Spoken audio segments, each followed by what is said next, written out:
purihin ng Diyos at ating pupuksan ang ating mga Biblia sa Genesis chapter 22 verse 1 hanggang 3.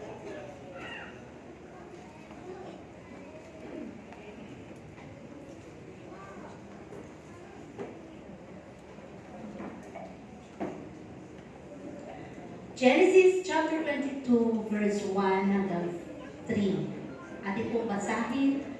At nangyari pagkatapos ng mga bagay na ito, na sinubok ng Diyos si Abraham, at sa kanya ay sinabi, Abraham, at sinabi niya, narito ako. At kanyang sinabi, kunin mo ngayon ang iyong anak, ang iyong buktong na anak na si Isaac, na iyong minamahal, at pumaroon ka sa lupain ng Moria. At ihari mo siya roong handog na susunugin sa ibabaw ng isa sa mga bundok na aking sasabihin sa iyo. At si Abraham ay bumangon maaga at inihanda ang kanyang asno at ipinagsama ang dalawa sa kanyang mga alila. At si Isaac na kanyang anak at nagsibak ng kahoy para sa haling susunugin. At bumangon at naparoon sa dakong sinabi sa kanya ng Diyos. Ang pamagat ng ating pag-aaral ngayong umaga is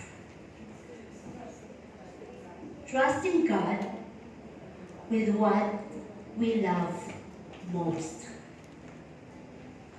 Pagtitiwala sa Diyos sa mga bagay na pinakamahalaga sa buhay mo, sa buhay ko.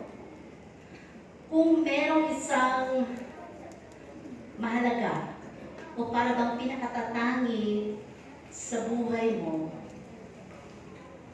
na para bang napakahirap na i-surrender, i-give up, ano ba yun? Kung doon sa ating binasa kanina, ang kanyang anak, na si Isaac ang hiningi ng Panginoon. Si Isaac na halos 100 years na, 90 plus na si Abraham, no? Nung siya ay binigyan ng anak. Subalit, ipinakita doon na pinaalagaan lamang ng kung ilang taon at pagtapos doon ay sinubok ng Panginoon.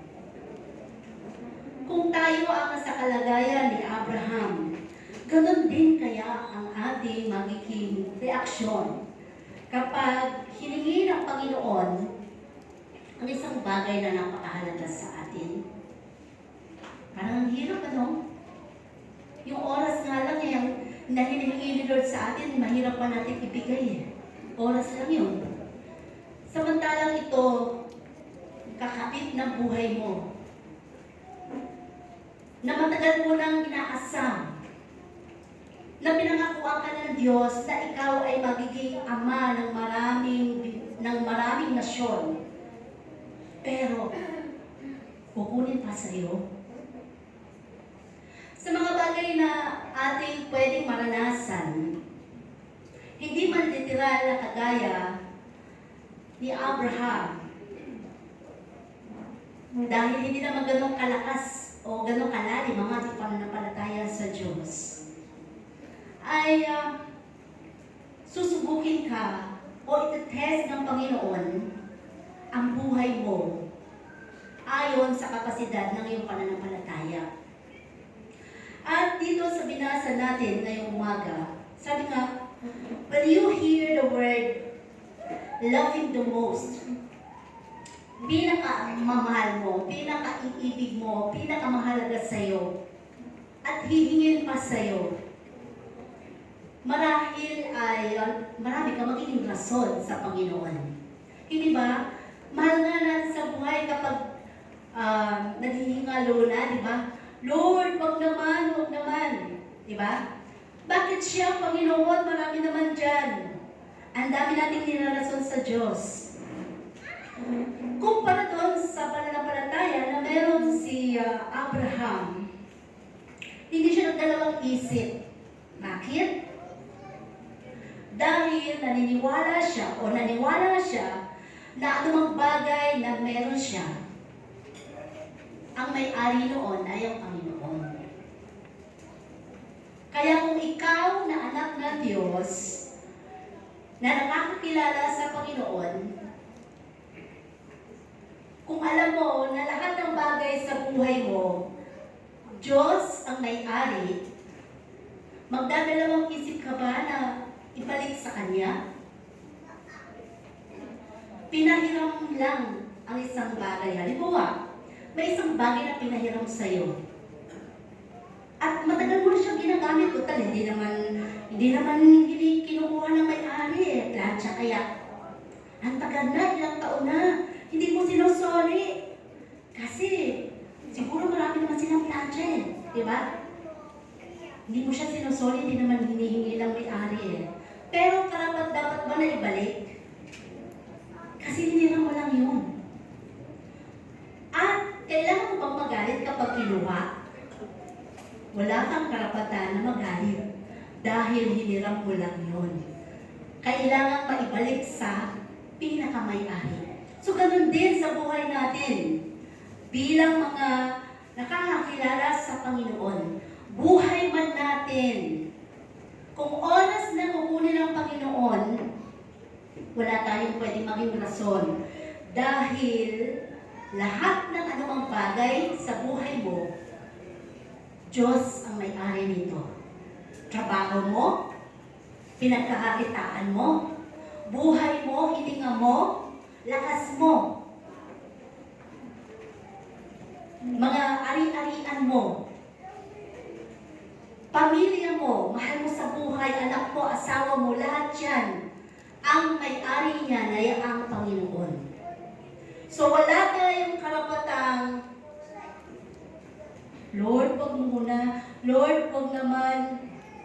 Kasi alam ng Diyos, ang takdang oras, takdang panahon, na pwede niyang magdesisyon para bawiin sa atin ang mga bagay nito. So we are going to study now about matters involved in trusting God. Ano pa mga nakapaloob doon sa ating mga binasa kanina sa pagtitiwala patungkol sa Panginoon? Kasi hindi ka magtitiwala sa Diyos kung hindi mo siya ganon kakilala. Kaya maraming mga mananampalataya ang nagpo-question kapag dumadating yung pagsubok, kapag nalulugi sa trabaho, sa negosyo, o kaya nawala ng trabaho, nagkasakit ng mabigat. Ang dami nating question sa Panginoon, Lord, naglilingkod naman ako, Lord, nagbibigay naman ako, Lord. Naando naman ako lagi, So, kailangan ba natin isumbat lahat yun sa Panginoon? Buhay man natin kulang pa para pambayad sa lahat ng ginagawa ng Diyos sa buhay natin. At lagi natin tandaan, babalik tayo dun sa siya ang may-ari ng lahat. Pahiram lang sa atin. Kaya minsan, sa buhay natin, even our financial stability, no? Ang ating mga financial na pangangailangan, ang ating financial na mga sa trabaho natin, kung saan galing yung ating mga financial, napakahirap nating ibigay sa Panginoon. Di ba? Kasi ang iniisip natin yon, ako ang nagtrabaho, mahirap kasi Lord budget ko pa to Lord Pero sino bang may-ari niyan? Ang Panginoon. Pinahihiram lang sa'yo ang anumang bagay na nasa palad mo. So wala tayong rason kung ano ang hinihingi ng Panginoon. Kung ikaw ay totoong masunurin at kilala mo ang Diyos, walang rason doon kagaya na naging buhay ni Abraham, no, sa harap ng Diyos. So dito, matters involved in trusting God. Number one is, at sabi doon, it involves something we own. It involves something we own. Ano bang meron ka sa sarili mo na sabi ko nga kanina, mahirap i-give up, mahirap i-surrender. Lagay na lang natin, pamilya, di ba? Mahal sa buhay. Asawa, sige, pamigay ko na lang yan. But you, ano yun, di ba? Something you own pa rin yun. Bagay na napakahalaga sa buhay mo. Bagay na ibigay sa iyo ng Panginoon. Ang sabi dito, something you own. God entrusted us with things. People, mga tao sa ating kapaligiran, nariyan ang iyong binan, kapatid, manugang, o ano ba mang parte ng buhay mo na nakakaloob doon. Pero lahat ng yun ay accountable tayo. Lalo higit kung ikaw ay isang Kristiyano.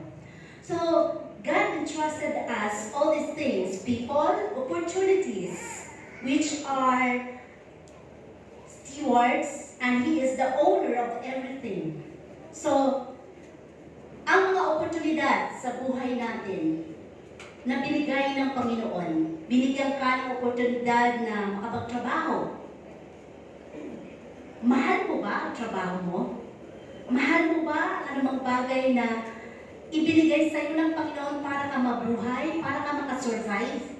So dito tinitingnan ng Panginoon at kung anumang bagay na nakita sa iyo ng Panginoon, kinaluguran ka, na-promote ka, nabigyan ka ng mga pribilehiyo, mga bagay na pabor ng Panginoon sa buhay mo, dapat mo ba itong pasalamatan o pasalamatan ng Diyos o ang sarili mo? Babalik ka lagi doon sa Panginoon. Dahil lahat ng iyon involved sa buhay mo, Diyos ang may gawa, no? Diyos ang siyang nagpahintulot para mangyari sa buhay mo. Paano, Sister Luz, kung sakali ito ay kabaliktaran? Lahat ng nangyari sa buhay naman ay bumagsak ang trabaho, ay bumagsak ang negosyo mo, na wala ka doon sa trabaho mo, lahat pa rin yun ay pinayagan ng Diyos. Hindi para ipakita ng Diyos na galit siya sa iyo, kundi para ma-test ang faith mo. Kung sa Kanya ka pa rin ba magtitiwala, in spite, no? In spite ng mga bagay na nangyayari sa buhay mo. Dahil lagi natin tandaan, everything is temporary. At naniniwala ko, lahat ng mga plan ng Diyos sa atin ay mabuti. It is just a matter of trusting God, no? And sabi dito, often we look at it as we own. Iniisip natin lagi na, sa akin to Lord sa amin tong bahay, sa amin tong sasakyan, sa amin ang gadgets na to, sa akin ang pamilya na to, Panginoon. Napakahirap, no? Pero, kung yan lahat ng mga bagay na yan ay iniisip mo sa'yo, selfishness ang tawag doon. Dahil lagi natin babalikan, sinasabi nga natin na ang Diyos ang may-ari ng lahat ng bagay. Even your spouse, your children. So God said kay Abraham, kunin mo ang anak mo at dalhin mo sa isang lugar na kung saan ay sasabihin ko sa iyo. At dito, ipinakita sa atin kung paano ang faith ni Abraham sa ating Diyos ay walang kaduda-duda na tunay, totoo at tapat.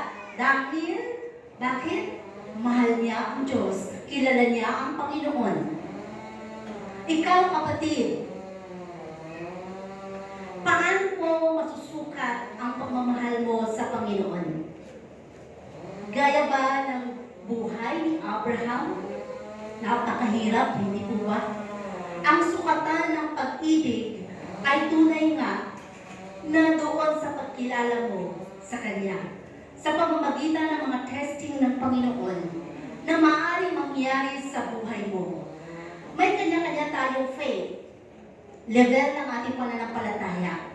So, iti-test tayo ng Panginoon ayon doon sa antas ng pananampalataya na meron ka. Kaya hindi mo pwede, uy, baka danasin ko na yung kay Hope, baka danasin ko na yung kay Abraham. Ganun na ba kalalim ang faith mo sa Panginoon? Uy, nakakatakot naman pala kapag gano'n na kalalim ang faith mo, mas marami ka palang testing sa buhay. So be it.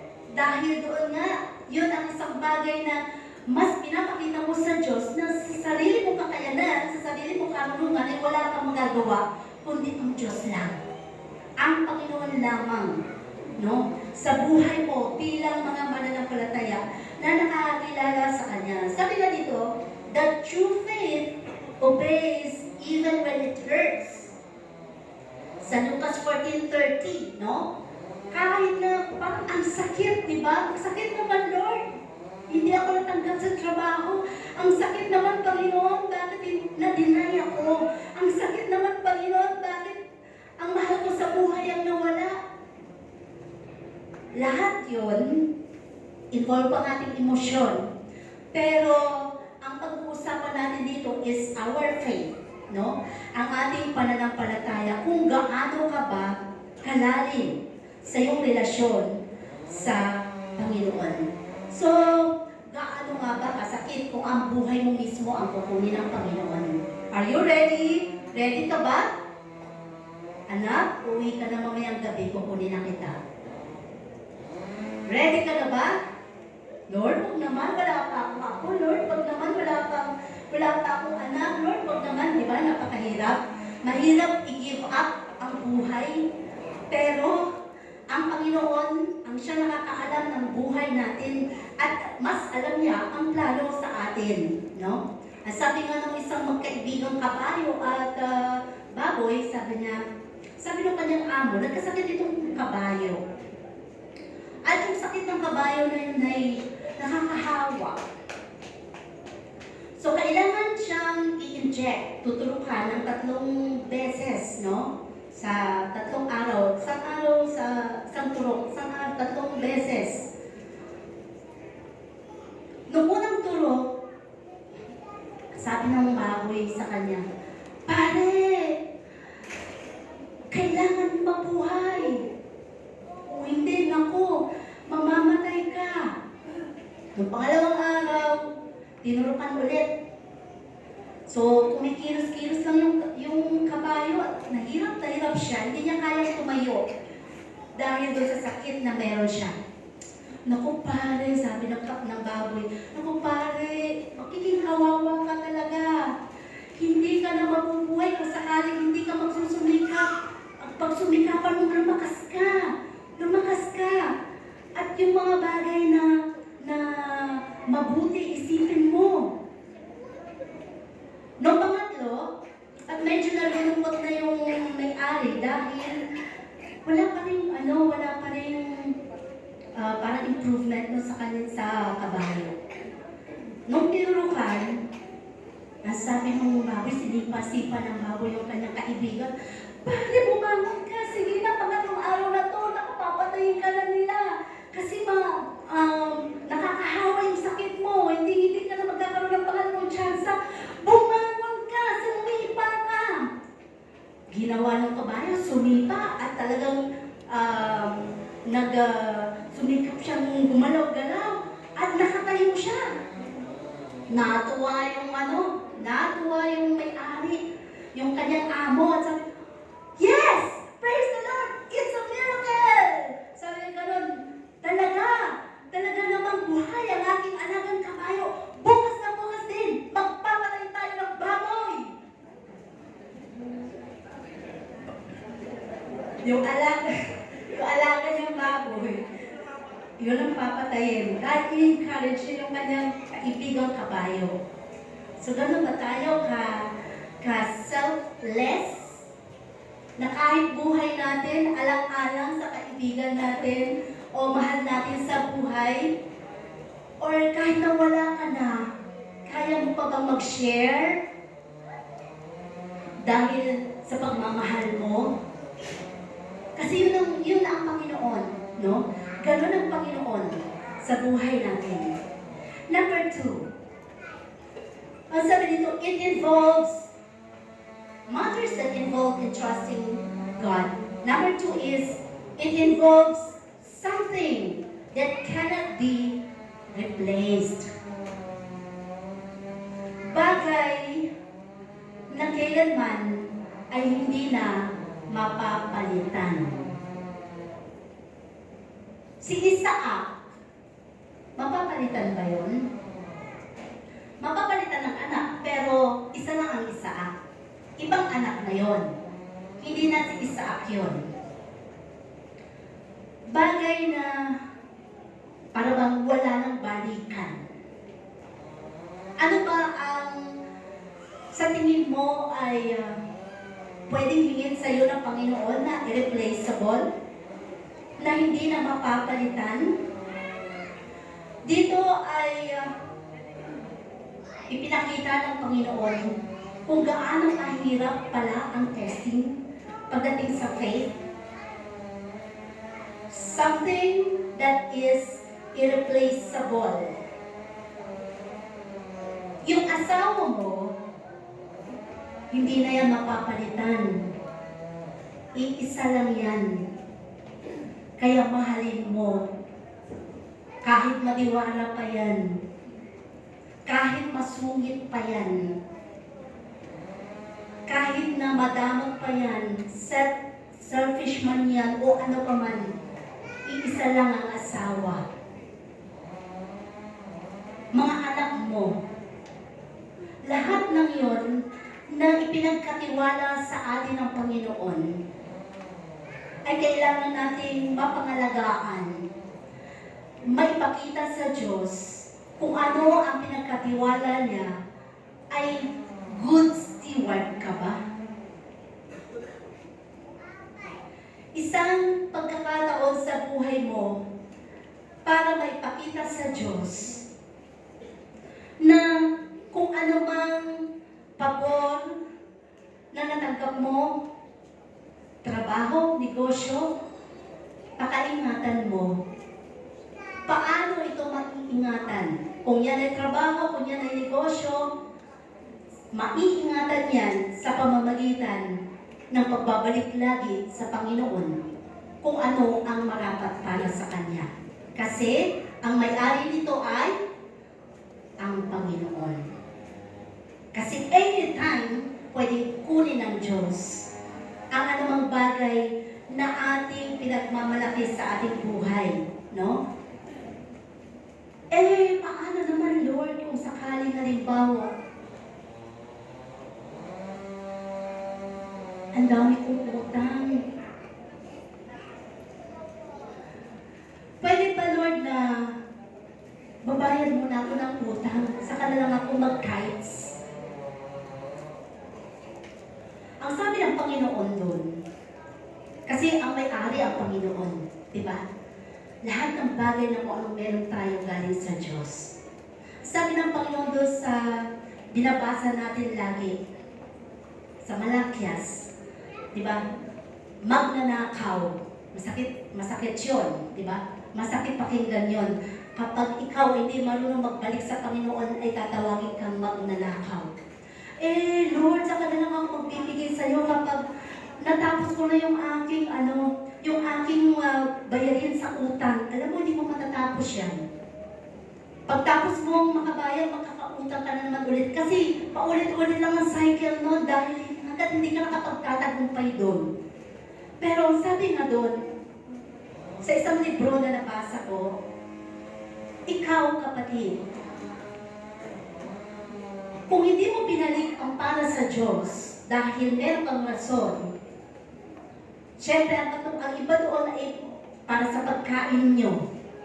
Kaya mo bang pakainin ng pamilya mo sa pamamagitan ng nakaw mo?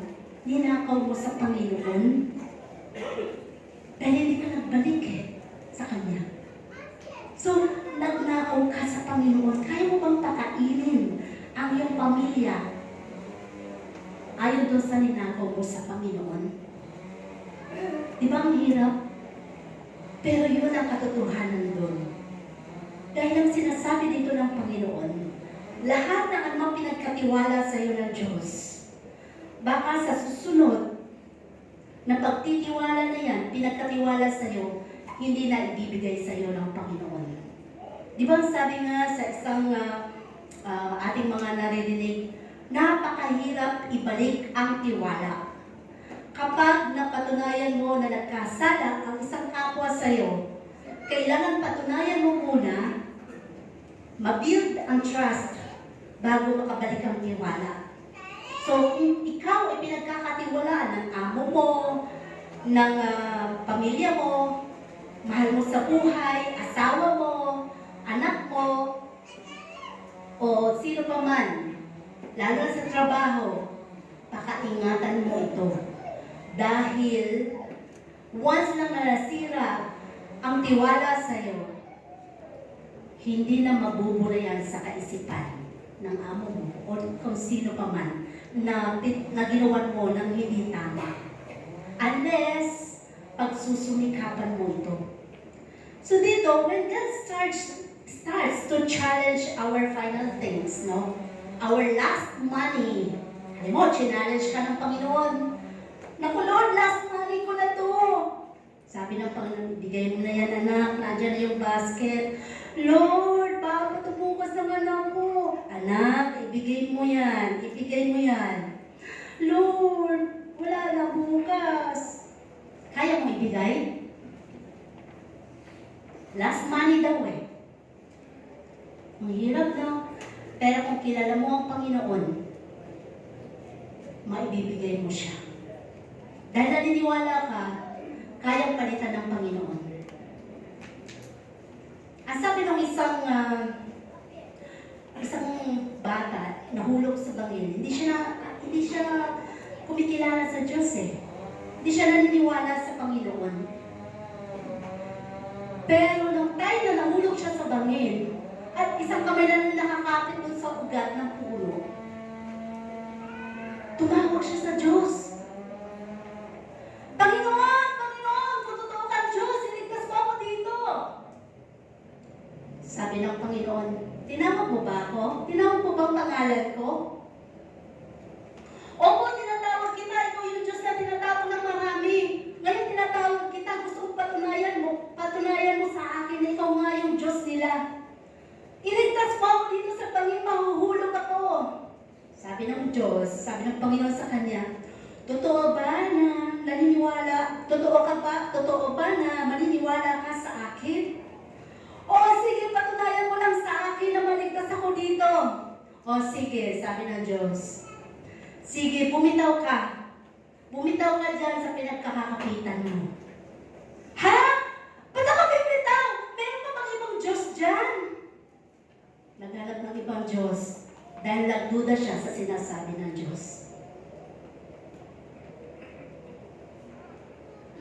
Eh baka, kaya sinasabi ng Panginoon yung bumitaw ka, eh baka mababaw lang naman yan, di ba? Kasi nasa madilim daw na nabangin siya. O kaya, kung sakali mang pagbitaw na yun, ang Panginoon ang sasambot sa kanya, mga anghel. Kasi alam ng Diyos kung ano ang makabubuti at papatunayan ng Diyos yun. Dahil ang Panginoon, ayaw ng Diyos na mapahiya siya sa ginagawa niya, no, sa buhay natin. Because our God is a God of miracle. So lahat ng yun is testing lang sa faith mo, anak. So kung sinasabi ko, ibigay mo na yan, anak. Sige, magtiwala ka sa akin, anak. Magtiwala ka. Dahil Diyos yan, nagsasalita sa iyo. Totoo siya. At mararanasan mo ang mga bagay na sinasabi nila, totoo nga. God is a God of miracle. Amazing God na pala talaga siya. Naranasan mo yun? Alam ko, naranasan nyo na yun. Mga bagay na sa tingin nyo ay hindi nyo naman iniisip, hindi nyo naman inaakala mangyayari sa buhay nyo, pero bakit nangyari? Naano ka na sa lugar ng kahihiyan, pero sinave ka ni Lord. Iningatan ang buhay mo. Naandun ka na sa bingit ng kamatayan, pero ang Panginoon, may purpose pa pala ang buhay mo, kaya binigyan ka ng pangalawang tsansa. Kaya dito sa ating pinag-aaralan, sabi nga, yung mga final challenge sa buhay natin, your last money, your last time. Ito na lang yung huling oras mo ngayon. Huling oras mo na. Hindi naman sasabihin sa'yo ni Lord na huling oras mo na ngayon, anak. Hindi naman, di ba? Pero, anytime, pwedeng bawiin ni Lord ang buhay natin, di ba? Ngayon, pumingiti ka ba? Mamaya, pag uwi mo, nasa gasaan ka pala, o. Last time mo na pala yun. Napahamak pala ikaw sa daan. Maingat kang mag-drive. Eh, yung mga kasalubong mo, yung mga nasa likod mo, hindi pala maingat. Nasalpo ka. Dahil last time mo na pala yun. Yun na pala yung tatlong oras mo. Sayang, hindi pa ako sumamba. Nauna ko pa, papunta kasi ako sa birthday eh. Parang gano'n, di ba? Lahat ng mga bagay sa buhay natin, sabi, walang kasiguruhan. Sa Diyos lang ang merong kasiguruhan. Kaya napakahalaga na ikaw ay totoong kumikilala sa Diyos. Hindi lang basta, kilala ko naman ang Panginoon eh. Naglilingkod naman ako, sumasamba naman ako. No. Mas malalim pa doon ang hinahanap ng Diyos sa atin. Hindi lang basta-basta, ikaw ay tinatawag na Kristiyano. Pag sinabi natin Kristiyano, nababago ang ugali mo. Yung character na sumusunod ayon doon kay Kristo, yun ang totoong Kristiyano. No?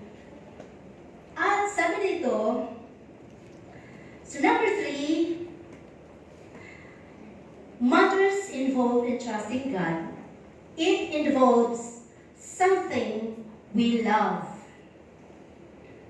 Mahal na mahal ni Abraham si Isaac. Diba?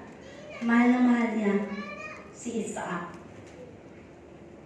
Pero doon sa pagkakataon sa buhay niya na kung saan ay hiningi ang isang bahagi ng kanyang pagkatao, ng kanyang buhay, ay totoong napatunayan niya, kaya nga naitala ang kanyang pangalan sa Biblia. Dahil para magsilbing inspirasyon sa atin, no? Something we love, something we hold dear to our hearts. Lord, siya talaga, sa kanya talaga umiikot ang mundo ko. Parang ganon, di ba? Very dear to our hearts. Napakahirap i-give up. Paano pag ikaw ay halimbawa, anong tawag doon kung hindi ka sinagot? Nabasted, Brother Wesley, paano na lang? Ikaw, sumagot ka na nabasted. Di ba? Parang ang hirap, di ba? Ay, okay lang daw, Sister Judea. Ang hirap, di ba? Lalo kung mahal na mahal mo, bagay na napaka, Lord, sa kanya na umiikot ang mundo ko. Bagay na nakatanim sa puso eh. Pero lahat ng ito ay tinuturuan tayo ng Panginoon, no? Tinuturuan tayo ng Panginoon. Sabi, something that we have an attachment to that is much greater than simply a hunger pain. Na talagang ang hirap pakawalan. Kapag nakikita mo yung isang mahal mo sa buhay na nakalatay sa balik ng karamdaman, di ba ang hirap? Nakikipaglaban ka. Lord, bigyan mo pa siya ng pangalawang chance. Lord, pahabaan mo pa ang buhay niya. Bakit? Kahit nakahiga na lang yan, basta may hininga siya, Lord, basta nakikita kong buhay siya. Kasi, very dear to our hearts. Diba? Kahit sinusubuan mo lang siya, kahit magsakripisyo ka, diba? Pag-asawa mo, ganon. Ewan ko lang, pag mahal mo talagang asawa mo, ganon, diba? Na talagang magsasakripisyo ka. Kasi gusto mo, nakikita mo lang siyang buhay. Kahit na, sabi nga nila, baldado na yan. Mahal ko yan eh. Yun ang isa sa mahalaga sa buhay mo. Kasi ang sabi nga nila, ang pinakamahirap daw natanggapin sa buhay mo ay ang mawala ang asawa mo. Tama ba? Yung mga byuda, tama po ba? Sabi lang, hindi naman. Yung asawa ko, binubugbog ako. Okay lang. Pero pinakamahirap yun. Bakit? Kasi siya yung katuwang mo eh. Siya yung kapartner ng buhay mo. Naging bahagi ng buhay mo para makabuo ng pamilya. Pinakamahirap po yun. Wala nang balikan. Wala nang balikan.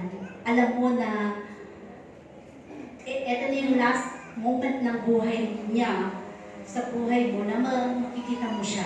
Nasa ilalim na siya ng lupa. So sabi dito, ang hirap i-give up. Kaya yung iba nahihimatay, di ba, kapag yung ipapasok na sa doon, sa butas. Kasi alam mo, napakabigat. Lalong matagal na kayong nagsama, 50 years, mga ganong katagal, no? At lahat ng yon ay maipapakita mo na mahirap pala ang mahiwalay sa isang mahal sa puso mo. Sana ganun din sa Panginoon. Mahirap mahiwalay, malayo sa Diyos. Mahirap ba? Hindi naman. Nag-i-enjoy nga kami, Sister Luz eh. Nag-i-enjoy nga kami. Yung minsan di kami makasama, nag-i-enjoy nga kami doon. Hindi naman mahirap. Ngayon, hindi pa mahirap. Nag-i-enjoy ka. Nayaan ka lang ni Lord. Pero isang araw, kakatagpuin ka ni Lord. Sabi mo, hindi pala mahirap ha. Sige, maghirap ka sa impyerno. Diba? Napakahirap ka yan. So sabi dito, something that we have an attachment to it that is much greater than simply a hunger pain. So ikaw, kapatid, ano masasabi mo? Minsan, di ba, Lord, wait a minute, sandali lang naman, Lord, wag naman ngayon, Panginoon. Ba't ngayon pa, Lord? Sunod-sunod naman, Lord. Ang mga pagsubok na to, alam niyo minsan, ang pagsubok, hindi na yung isa-isa. Minsan magbabarkada yan. At pag pumasok na yan, sa tahanan mo, magbabarkada, at pag nagustuhan nila, sa loob ng tahanan mo, yung mga magbabarkada na yon, ay, dito muna tayo, tambay muna tayo dito, kasi magpapalit ang ating i-influensyahan.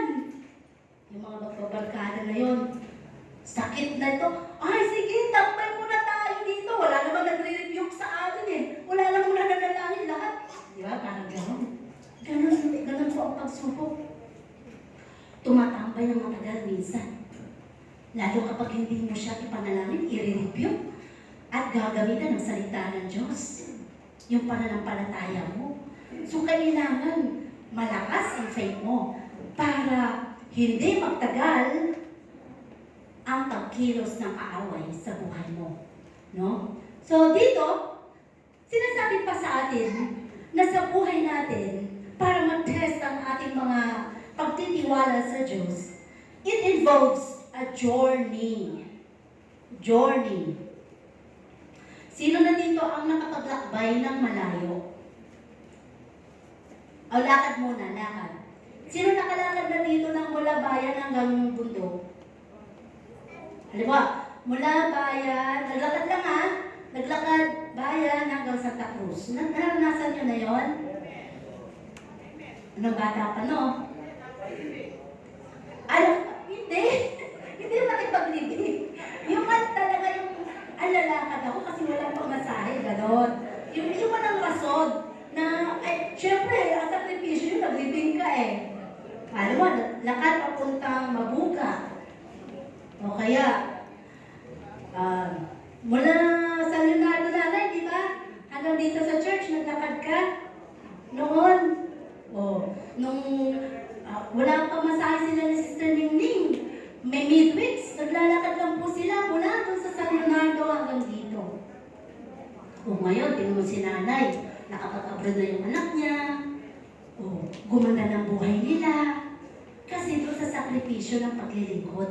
Kapag hindi ka give up, hindi ka bumibitaw sa Panginoon, unti-unting aayusin ng Diyos ang buhay mo, ng pamilya mo, kalusugan mo, lahat yun. Lahat po yun. Yan yung mga benepisyo ng naglilingkod sa Panginoon. Yung mga hindi bumibitaw. Yung hindi mga naglalaylo-laylo. Ay, laylo muna ako. Bukas, ayos ka na naman. Hindi ganun dapat. Ang relasyon natin sa Panginoon, napaka-consistent lang. Dahil doon tinitingnan ng Panginoon. At doon ginagraduhan ka ng Diyos ayon doon sa ginagawa mong paglilingkod. Dahil sa mga sakripisyo mo sa Panginoon. At napakarami na po dito sa atin yan na patunayan nila. Mula noon, ngayon, magandang-maganda na ang mga buhay ninyo. Dahil sa paglilingkod ninyo. Pangako kasi ng Panginoon yun. Pangako ng Diyos yun. So hindi mo matatawaran ang kabutihan ng Diyos. Ngayon ka pa ba magdududa? Kapag dumating yung pagsubok, magdududa ka pa ba sa Panginoon? Hindi na. Subok mo na ang Diyos eh. Diba?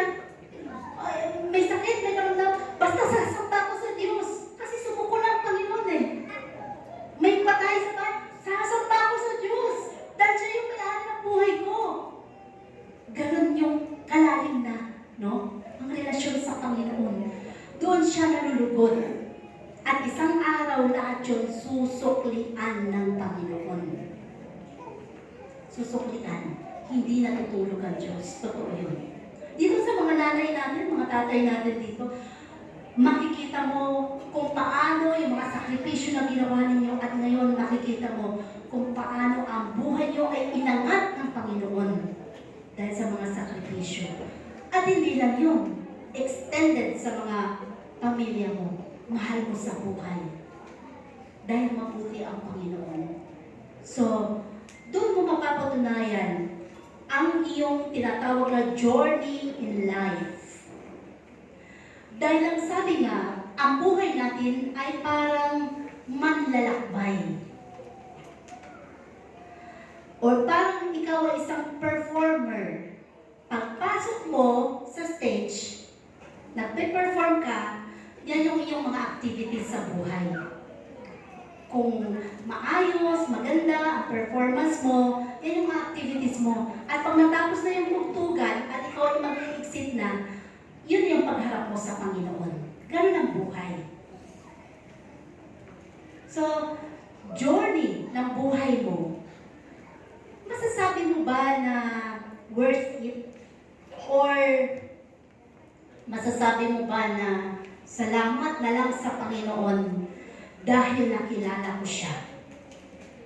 Along the way, ay nasalubong ko ang kaligtasan. Salamat sa Panginoon dahil kung wala sa Kanya, wala ako dito ngayon. Masasabi mo ba yun? Mapapasalamatan mo pa ang Diyos? Dito mo makikita na sa journey ng buhay mo, sabi, sa journey ng buhay mo, may mga tao na makakasalubong ka para makikilala mo lang sila. At babay na. Or sa journey ng buhay mo, may mga tao na makakasalubong mo, tatambay ng ilang panahon sa buhay mo, pero nawawala din. Sa journey ng buhay mo, may makakasalubong ka at makakasama mo sa buhay mo. Yung pala ang panghabang buhay na kasama mo. So, hindi lahat ng mga makakasalubong mo sa journey ng buhay mo ay tatambay sa'yo or makakasama mo panghabang buhay. Pili lang yun. Ang Panginoon ang pipili para sa'yo. Kung sino ba ang mag-i-stay para sa'yo. So, tayo, ng mga mananampalataya na naglilingkod sa Panginoon, iba't ibang lugar man tayo na pinanggalingan, ang journey natin papunta sa iglesia ay may kanya-kanyang oras at kanya-kanyang layo, pero iisa lang ang ating kakatagpuin, ang Panginoon lang. Ganon din sa final destination ng buhay natin. Gaano man kalayo ang buhay natin na aabutin, no? Umabot ka man ng 50. Sino may 50 years old na dito? Seniors. Sino mga seniors dito? Walang may 50 years old dito. 50 na sakto, wala. 60. Seniors. Yung marami ng benepisyo. 65 above. Ayan. Yun ang mga 70. Sino may 70 na ba dito? Oh, biyaya ng Diyos! Ang galing ni Lord. Biyaya na po ng Panginoon yan. Hanggang ilang taon tayo ang gusto mong buhay? 100 years. Yung pinapalitan ka na ng diaper. Sinisipa-sipa ka na ng pamangkin mo. Dahil naiinis na sila sa haba ng buhay mo. Yung mga ganun. Yung mga ganun. Ako, ayoko na lang ganun. Sabi ko nga sa tulong ko, ako ayoko na lang ganun buhay. Sabi ko, Lord, humihingi ako ng mahabang buhay. Pero Lord, ang hiningi ko, Lord, bigyan mo ako ng mahabang buhay na may kalakasan. Yung nakapaglilingkod pa ako sa'yo. Pero kung, Lord, pinapalitan na lang ako ng diaper, pinapalikod, ayoko na lang ganun, Lord, ayoko. Ay, okay lang ako umuwi na sa'yo, Lord, kung wala na akong silbi. Ayoko na lang ganun. Diba? Kasi naiinis na yung mga nag-aalaga sa'yo. Kahit mga anak mo. Sabi ko nga, kami wala naman kaming anak na babae. Parang lalaki yung anak namin. Hindi naman namin, syempre, alam yung ano ng kanilang magiging mapapangasawa. Kung kami pa aalagaan, pag tumanda, di ba mahirap? Kasi naman nila kami magulang talaga. Unless yung mga anak mo lang talaga. No? So dito mo makikita talaga, no, na ang Panginoon, sa journey ng buhay mo, ay isipin mo lagi, kung kaya mo pang sumamba, kahit na ito na yung edad mo, sumamba ka. Dahil yan na lang yung tsansa ng buhay mo na mapasalamatan mo ang Diyos sa biyaya na binigay sa'yo. Diba? So, kailan mo pa ba ibibigay yung buhay mo? Ibigay mo ang uling tsansa ng buhay mo para sa Panginoon. Dahil si Isaac nga, hiningi, maliit pa lang. Samantalang yung mga tatay-nanay natin dito, pinapahaba pa ng Diyos ang buhay nyo. Ibig sabihin, may purpose pa ang buhay nyo. So, gamitin nyo yun sa paglilingkod sa Panginoon. At kayo mga bata naman, habang kayo ay malalakas pa, kayo ay maglingkod sa Panginoon dahil doon nalulugod ang Diyos at doon kayo magpapalagin habang kayo ay naglalakbay sa mundong ito. Yung kinikilala mo ang Diyos na may buong puso sa pamamagitan ginagawa niyang paglilingkod. No? So sabi for Abraham, it was a 3-day journey. Kasama yung kanyang katulong. Pero sabi nga, napakahirap. Sabi dito, but it was really much longer than that waiting. Di ba ang hirap ng nag-aantay? Sinong hindi nahirapang mag-antay? Ang hirap kaya mag-antay. Alam mo, may usapan kayo. Usapan ninyo alas 11. Nagpalagay ka ng pataan, ay, 11:30, siguro lang dyan na. Wala pa din. Alas 12 na, wala na. Nakangiti-ngiti ka pa, isang oras ka pa. Ay, kung 3 oras ka na nag-aantay. Di ba, naiinis ka na? Yun yung pinakamahirap doon, yung may waiting. Ang hirap, di ba? Yung Pasko, inaantay mo ang tagal, di ba? Ano ba nagsisimula ang Pasko? September hanggang yung waiting natin hanggang December. Pagdating ng December 25, isang araw lang naman, hindi na masaya. Di ba? Samantala yung doon ka lang excited sa nag-aantay ka. Pero sa buhay natin, masarap ba mag-antay, Brother Wesley? Kung kailan ka sagutin? Si Brother Wesley. Okay lang kami ni Brother Wesley, na? Ayun, di ba? Ang hirap kaya. Aral ka muna. Tapos kasi doon malulugod ang magulang niya. Parang gano'n. Di ba? So dito sabi, sa buhay natin, napakahirap yung nag-aantay. Ang tagal ng graduation. Sino dito graduating? Wala? Ayan, mga graduating. Teacher ka lang sa isang taon. Tuwing mo na yun. Sino bang graduating dito? High school. Yun, elementary. Mga graduating. Ang tagal kayo mag-aral, di ba? Tapos yung mga nag-graduate kayo ng elementary, Doktor, naku, Doktor, ang tagal pa noon. Dati nung nag-aaral ako, sabi, nakakilala na ako sa Panginoon. Doon sa Balintawak, lagi yung pinapangaral nila, Pastora Linda, darating ng Panginoon, darating ng Panginoon. Laging ganun. Ngayon, hindi na natin masyado nadidinig, no? Darating ng Panginoon. Ang dami na may mga kabataan. May mga kabataan sa amin, naku, hindi na magka-college, darating ng Panginoon. Hindi na talaga sila ng-college. Maglilingkod na lang kami sa Panginoon, pero nawala rin sa Panginoon ngayon, makita ko. Sabi ko, darating ng Panginoon. Lahat ng yun, sabi ko, ang tagal pa pala ng journey mo sa buhay. Tapos, nung sinasabi pa nila doon sa Biblia, di ba, sa mga salita ng Diyos, pag dumating yung rapture at ikaw ay naiwan at ikaw ay kagampan, ikaw ay buntis, kawawa ka dahil dadanas na napakahirap ang iyong magiging anak. Dahil naiwan ka. Ano kakainin ang alam mo kung hindi ka magpapatatak? Naku, napakahirap. Ang tagal, di ba? Ang dami pa ng mga bagay kang kakaharapin sa buhay. Pero ngayon, ang bilis lang ng panahon. Di ba? Ang bilis lang ng panahon. Parang pinabilis na ng Panginoon. Dahil sa technology. Pero napakabilis na rin ng memorya ng mga kabataan ngayon. Pasauluhin mo ngayon, bukas hindi na sa ulo. Di kagaya, di ba, pag nag-aaral noon, yung mga Jose Rizal was born on June, ganyan, sa ulo mo pa rin hanggang ngayon, di ba? Samantala na yung mga kabataan, pag pinasa ulo mo, bukas hindi na nila sa ulo. Yung memorya, napakaigin na rin.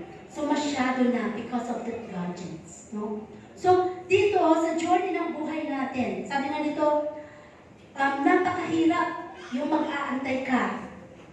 Building relationships, laying foundation. So there is a significant journey in God's challenge.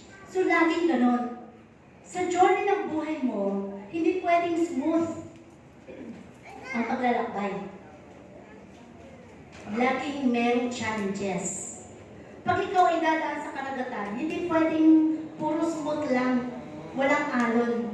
Pagdating mo sa kalagitnaan ng karagatan, talagang may mga alon kang dadanasin. Pag sumakay ka ng eroplano, hindi pwedeng very smooth ang daan ng eroplano. Pagdating mo sa taas at tuktok, kung hindi lang ito yung ulap, may sumunod pa na ulap, talagang bumababa ang ng eroplano, na parang bumababa din ang atay mo. Diba? So lahat yun, walang smooth sailing na tinatawag. Kaya huwag kang magtaka kung marami kang pagsubok. Kung maraming pagsubok sa buhay mo, mas pasalamatan mo ang Diyos dahil lahat yung pinayagan ng Panginoon at lahat ng yun ay testing ng iyong faith. Pananampalataya mo, kailangan mo lang magtiwala sa Kanya. At to reach our goal, do not miss the challenge, no? Dahil sa challenge na yun ng buhay mo, katumbas noon ay may lakas na ibibigay sa iyo ng Panginoon. May strength. Sasamahan ka ng Panginoon. Yung experience ng buhay mo, yun ang magiging buhay na patotoo mo sa mga susunod na iyong sinesharean ng mga nadanas mo ng kabutihan ng Diyos. Kayo ba nagsishare? Ay, ako talaga ganito lang, pero dahil sa Panginoon. Diba? Ganun yun? O ang pag-share mo, ay talaga dati ganito lang din kami, mahirap talaga. Pero dahil talagang nagtrabaho kami, ang umaga ginawa namin gabi, ang gabi ginawa namin umaga, dahil doon sa aming mga ginawang pagsusumikap, sarili naman ang tinaas nun. Ang gusto ng Panginoon, sa journey ng buhay mo, siya lang ang itataas mo. Kung bakit mo na-achieve ang isang bagay na ginugol mo sa buhay. Kapag gano'n, ang Panginoon lagi ang natataas sa buhay mo, kaluluguran ka ng Panginoon. No? So there's strength at yung mga experiences ng buhay mo, yung journey ng buhay mo. So sabi, sa atin bilang mga mananampalataya, gaya ng karanasan, no, ni Abraham, ay doon mo makikita kung paano ang buhay ay tunay nga na worth. Ibig sabihin, mahalaga. Na yung buhay na binubuhay mo ngayon, hindi na sayang. So, pahalagahan. Pahalagahan ang anumang bagay na binigay sa iyo ng Panginoon. And the last, sabi dito, sa buhay natin bilang mga mananampalataya, things will not always make sense, no? Hindi lahat ay okay, hindi lahat ay ayos. Kagaya ng buhay ni Abraham. Akala niya okay na kasi pinangakauan siya na maging ama ng maraming nasyon. Subalit, may testing pa pala. At hindi lang yun. Halos, sabi ko nga, halos mag-100 years na siya, years old. Pero tinesting pa rin. So, pinapakita lamang dito na habang may buhay tayo, kasama pa rin ang testing ng buhay. Si Nanay Ana, ilang taon na po kayo, Nay? 78? 79? Oh, talagang biyaya ng Diyos, di ba? Hanggang naglilingkod po kayo sa Panginoon. Gusto-gusto niya nakikita kayo sa kanyang presensya, no? Yun ang gusto-gusto ng Panginoon. Kaya kung hihingi tayo ng mahaba pang buhay, lagi kayong magpakita sa presensya ng Panginoon. Dahil yun ang gusto niya, may nagpupuri at sumasamba sa Kanya.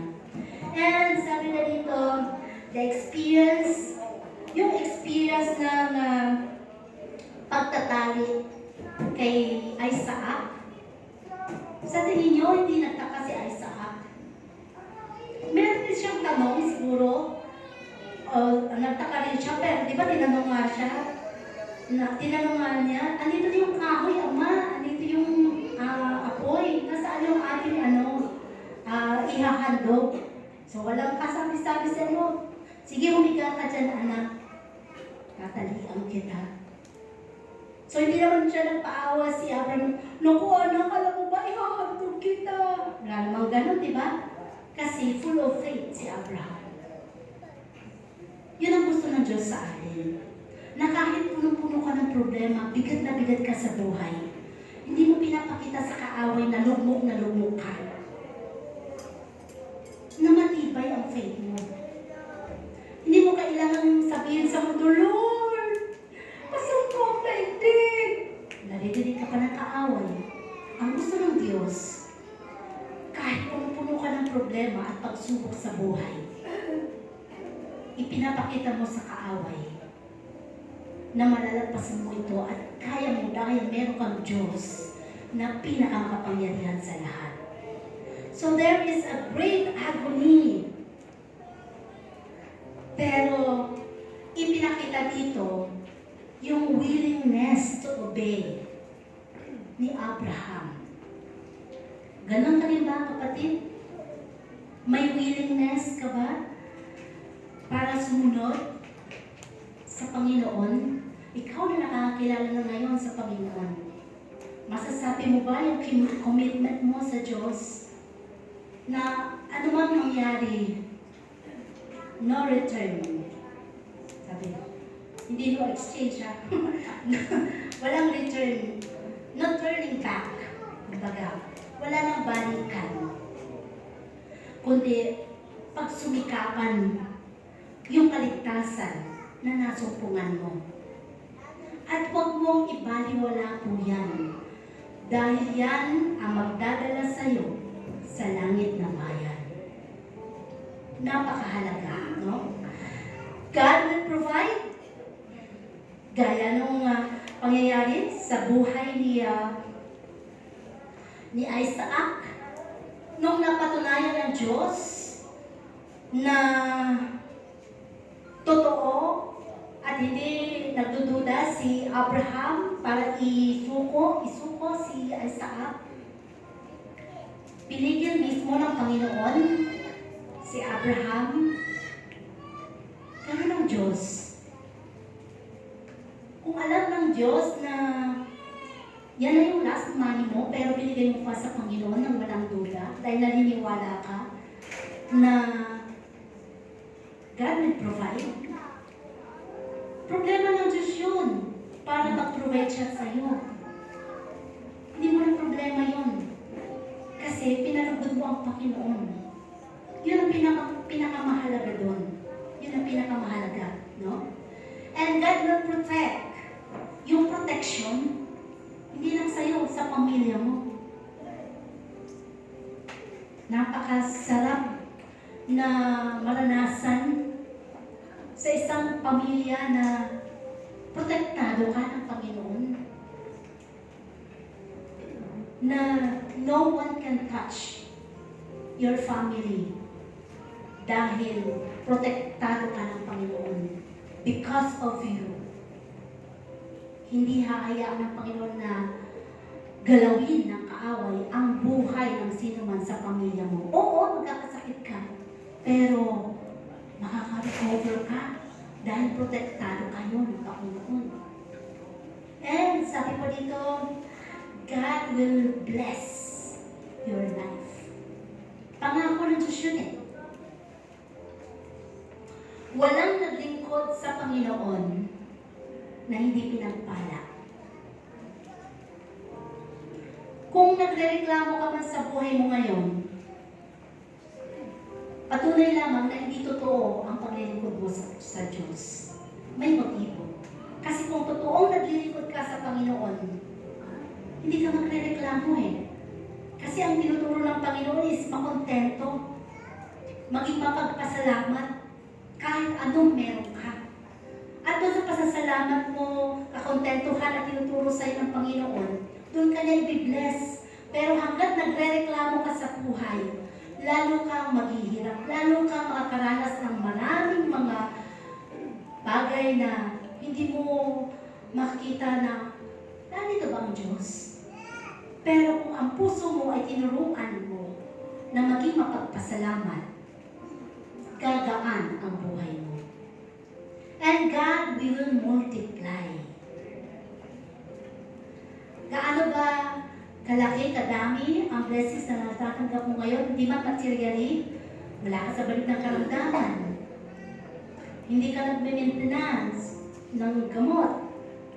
May vitamins ka, okay lang yun. Lahat ng yun. Nung wala kang oxygen na nakadikit sa iyong ilong. Lahat yun, ang laki pala ng benepisyo ng multiply ng Panginoon. Physically, financially, materially. Lahat yun, sakop ng Panginoon sa buhay mo. So, di ba dapat lang talaga siyang paglingkuran? At ibigay ang oras, panahon para sa Panginoon. And the last, sabi dito, and these things will occur as we walk in obedience to God. Mararanasan mo lahat ito kapag ikaw ay sumusunod sa Diyos. Di ba nakikita natin, minsan compromising pa nga tayo eh. Minsan may mga bagay pa tayo na para bang hindi natin nabibigay ang para sa Panginoon. Partially, paglilingkod pa nagagawa natin, pero nakikita natin yung katapatan ng Diyos, di ba?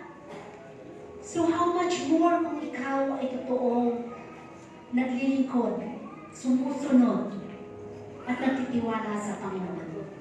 Mararanasan mo ang full pack blessings ng Diyos. Hindi mo pa hinihingi, dumadating na. Iniisip mo pala gusto mong kumain sa Yaki Mix. May gusto mo kumain tayo sa Yaki Mix. May magpapaanap na sa'yo. Ganun ang Panginoon. Dinidesire mo pa lang. Kapag napatunayan ni Lord na ikaw ang totoong naglilingkod. Walang kalugihan sa paglilingkod sa Panginoon.